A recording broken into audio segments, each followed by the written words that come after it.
siang Pak dan teman-teman. Kami dari kelompok 2 ingin mempresentasikan hasil kerja kami dengan materi persamaan dasar akuntansi. Saya Putri Teti selaku moderator dan pemateri 3. Saya Marlin Grace sebagai pemateri 1. Saya Cynthia Henu sebagai pemateri 2. Saya Renhata Benu sebagai pemateri 4. Yang pertama, pengertian akun. Akun adalah suatu alat yang digunakan untuk mencatat transaksi-transaksi keuangan yang bersangkutan dengan harta atau aktiva, hutang atau kewajiban, modal atau ekuitas, pendapatan dan beban. Akun bersifat memberikan informasi tentang operasional perusahaan sehingga dapat diketahui besarnya perubahan aktiva atau harta, hutang atau kewajiban, ekuitas atau modal, pendapatan dan beban pada suatu perusahaan. Akun dikelompokkan menjadi 2, yaitu akun real atau posisi keuangan, yaitu akun yang ada pada akhir periode yang dilaporkan dalam laporan posisi keuangan, harta, hutang, dan modal. Yang kedua, akun nominal laba rugi,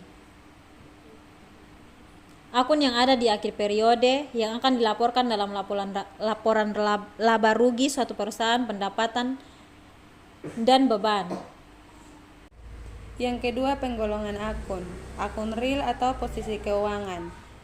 A. Harta atau aktiva adalah semua kekayaan yang dimiliki perusahaan termasuk benda, hak, sumber daya aktiva digolongkan menjadi 3, yaitu 1. Aktiva lancar meliputi kas, surat berharga, piutang dagang, piutang pendapatan, piutang wesel, beban dibayar di muka, persediaan barang dagang, dan perlengkapan. Yang kedua, aktiva tetap meliputi tanah, bangunan, mesin, kendaraan, dan peralatan.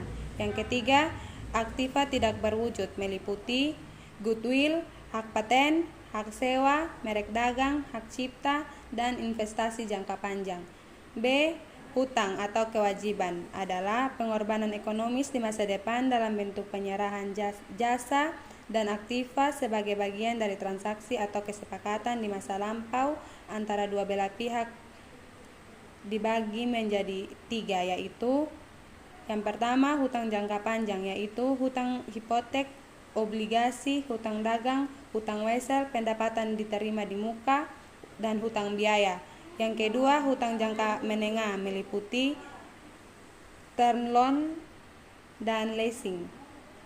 Yang ketiga, hutang jangka pendek meliputi rekening koran, kredit dari pembeli, kredit wesel, utang pajak.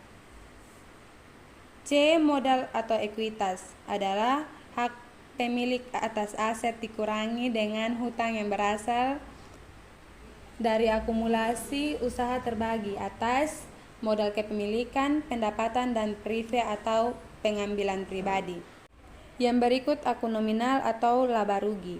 A. Pendapatan, yaitu penghasilan yang timbul dari pelaksanaan aktivitas perusahaan hasil penjualan barang atau pendapatan jasa digolongkan menjadi 2, yaitu pendapatan operasional dan pendapatan lainnya.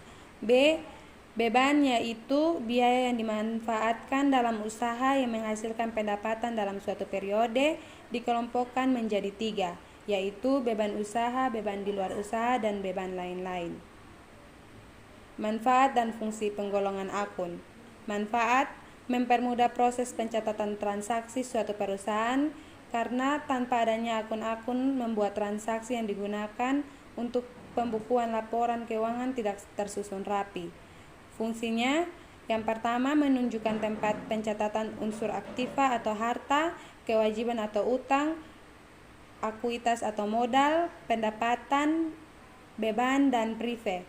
Yang kedua, menunjukkan pertambahan atau berkurangnya unsur harta, utang modal, pendapatan, beban, dan prive. Yang ketiga, sebagai sumber informasi mengenai posisi harta, utang, modal, dan perubahan sebagai dasar penyusun laporan keuangan. Yang ketiga, transaksi keuangan. Penggolongan transaksi keuangan. Transaksi keuangan adalah seluruh kegiatan yang menyangkut unit organisasi atau yang biasa diukur dalam satuan uang dan berpengaruh terhadap kekayaan perusahaan tersebut. Penggolongan transaksi digolongkan menjadi 2 golongan, yaitu transaksi keuangan menurut pihak yang melakukan dan transaksi menurut sumber. A. Transaksi keuangan menurut pihak yang melakukan terbagi atas 2, yaitu transaksi keuangan internal yaitu transaksi yang terjadi dalam suatu perusahaan tanpa adanya melibatkan pihak di luar perusahaan. Contohnya, pembayaran gaji pegawai, biaya penyusutan gedung, kendaraan, dan alat-alat, penghapusan piutang usaha. Yang kedua, transaksi keuangan eksternal, yaitu transaksi yang terjadi antara perusahaan dengan pihak atau perusahaan lainnya. Contohnya, cek bilet giro, nota kontan, faktur, kwitansi, nota debit, dan kredit, bukti setoran bank, dan rekening koran. B. Transaksi keuangan menurut sumber terbagi atas dua, yaitu yang pertama transaksi modal, yaitu transaksi yang berhubungan dengan modal perusahaan dan pemilik perusahaan tersebut. Contohnya pendapatan modal awal, beban, prive, dan penyetoran modal. Yang kedua, transaksi usaha, yaitu transaksi yang berhubungan dengan kegiatan perusahaan. Contohnya pembelian perlengkapan, penjualan barang dagang, pembelian harta tetap, dan pelunasan hutang. Yang keempat, persamaan dasar akuntansi. Persamaan dasar akuntansi memiliki 3 unsur, yaitu harta atau aktiva, yang kedua hutang atau kewajiban, dan ketiga modal atau ekuitas. Sebelum masuk pada unsur-unsur, saya akan menjelaskan tentang pengertian dan prinsip persamaan dasar akuntansi. Yang pertama, pengertian dasar akuntansi. Persamaan dasar akuntansi merupakan hubungan antara harta atau aktiva, hutang atau kewajiban, dan modal atau ekuitas suatu transaksi keuangan perusahaan. Persamaan akuntansi mempengaruhi keuangan pada perusahaan karena transaksi usaha mempengaruhi posisi keuangan perusahaan, antara lain mempengaruhi harta, utang, dan modal, penambahan atau pengurangan aktiva, pendapatan menambah modal, sedangkan beban mengurangi modal. Yang kedua, prinsip persamaan dasar akuntansi menghubungkan antara harta perusahaan dengan hutang serta modal bagian harta atau aset perusahaan termasuk dalam bagian aktiva, sedangkan hutang dan modal masuk dalam bagian pasiva. Unsur-unsur persamaan dasar akuntansi. Unsur-unsur persamaan dasar akuntansi dibagi menjadi 3. Yang pertama, aktiva atau harta, yaitu semua sumber ekonomi atau nilai suatu kekayaan oleh suatu entitas tertentu dengan harapan memberikan manfaat ekonomi dan sosial yang dapat diukur dalam satuan uang, termaksud contoh uang tanah dan bangunan, kendaraan, peralatan, perlengkapan, dan persediaan barang dagang. Yang kedua, hutang atau kewajiban, yaitu tanggungan wajib yang harus dibayar karena adanya transaksi pembelian suatu barang atau jasa secara kredit dan harus dibayar dalam jangka waktu tertentu. Contoh seperti utang bank, utang hipotek, utang obligasi, utang dagang, utang wesel, utang pajak, dan utang gaji. Yang ketiga, modal atau ekuitas, yaitu sumber daya ekonomi hal, yakni dalam bentuk uang, pemilik atau perusahaan yang membiayai semua kebutuhan atau kegiatan operasi. Contoh seperti uang, tanah dan bangunan, kendaraan, dan peralatan. Manfaat dan tujuan persamaan dasar akuntansi dibagi menjadi 2. Yang pertama, manfaat persamaan dasar akuntansi. Jadi sumber catatan yang lebih mempermudah proses pencatatan transaksi keuangan. Persamaan dasar akuntansi membuat informasi dasar terkait transaksi keuangan yang masuk maupun keluar dari rekening perusahaan sebagai sarana untuk memeriksa besarnya saldo yang masuk maupun keluar dari rekening perusahaan. Persamaan dasar akuntansi menyediakan transaksi keuangan secara garis besar sebagai sarana koreksi ketepatan antara saldo pada sisi aktiva maupun sisi pasiva.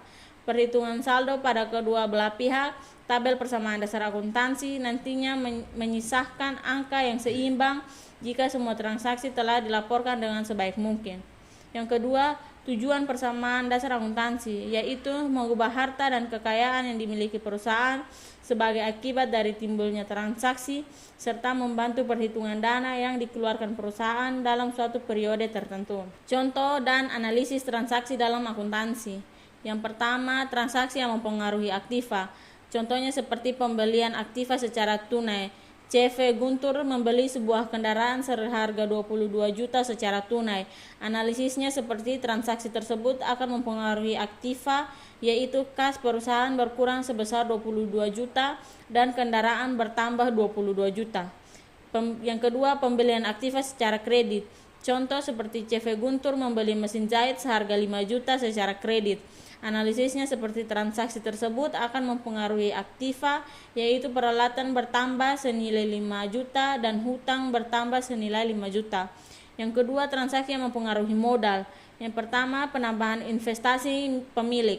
Contoh seperti Wasti melakukan penyetoran sebesar 25 juta ke kas perusahaan sebagai tambahan modal. Analisisnya seperti transaksi tersebut akan mempengaruhi modal, yaitu modal perusahaan bertambah sebesar 25 juta dan kas perusahaan bertambah sebesar 25 juta. Yang kedua, pengurangan investasi pemilik. Seperti pengurangan investasi, contoh Vanes melakukan penarikan uang perusahaan untuk keperluan pribadi sebesar 30 juta. Analisisnya seperti transaksi tersebut akan mempengaruhi modal, yaitu modal perusahaan berkurang sebesar 30 juta dan kas berkurang sebesar 30 juta.